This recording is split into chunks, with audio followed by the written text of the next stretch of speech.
मधुश्रावणी के आई हम दोसर दिनक कथा कहै छी। बिहुला ओ मनसाक कथा।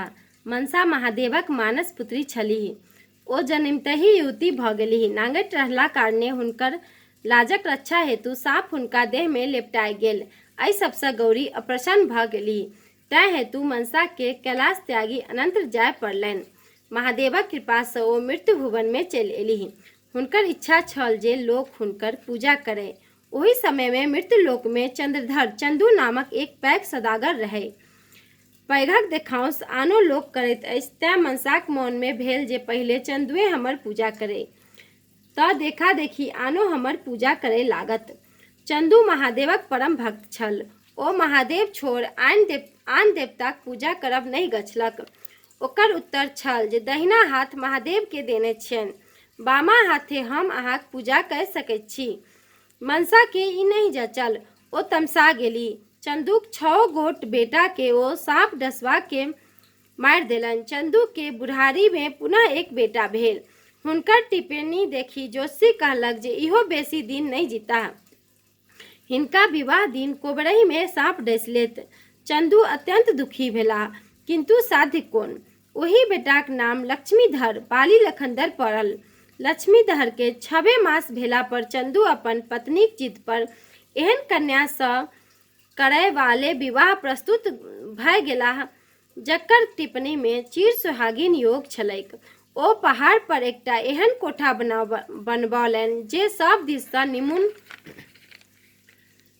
छलैक। बिज्जी आ बिढ़नीक पहरा पड़ल जे ओहि परोपटा में कोनो साँप के नहीं आबऽ देतै।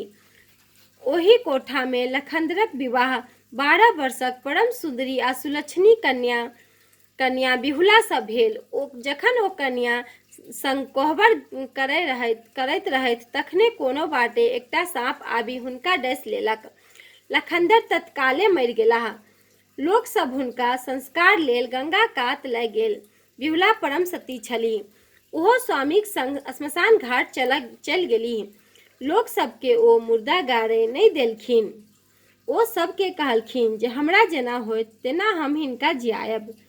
बिहुला केराक थंभ केर एक नाव बना ओहि में सब संग अपनहु बैसि गेलीह आ गंगा में नाव भसिया देलनि। लोक सब बहुत मना केलक, लेकिन जिद देखी अंत में लोक हुनका अपना भाग पर छोड़ि देलक। ओ बिना अन्न जल के गंगा में मुर्दा संग कएक दिन तक भसियाइत रहली। सबक मांस गलि गलि खसय लागल। केराक थंभ सड़ि कऽ टूटय लागल। भसियाइत भसियाइत ओ बेर प्रयाग पहुँचल। बिहुला ओतय त्रिवेणी घाट पर एक धोबिन के कपड़ा खींचैत देखलनि। ओकरा संग एक चिल्का छलैक। ओ चिल्का ओकरा दिक् करैत छलैक, बीच बीच में नुआ खींचि लैत छलैक। अंत में ओ धोबिन ओकरा जान सँ मारि खींचल साड़ी तर में झाँपि देलक। फेर जखन कपड़ा खींचल भय गेलैक तखन चिल्का के जियाय देलक आ ओकरा काख तर लय माथ पर नुआक मोटा उठाय घर विदा भेल।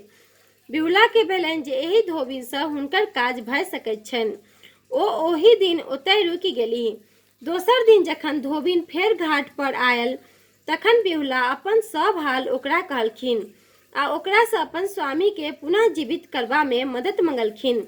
बिहुला के सुंदरता, धैर्य आ साहस देख धोबिन के दया आबि गेल। धोबिन बिहुला के संग लय इंद्रक दरबार पहुँचल। ओतय आनो देवता सब छलाह। बिहुला सब देवता के अपन वृत्तांत सुनौलनि आ अपन स्वामीक प्राण दानक भीख मांगल।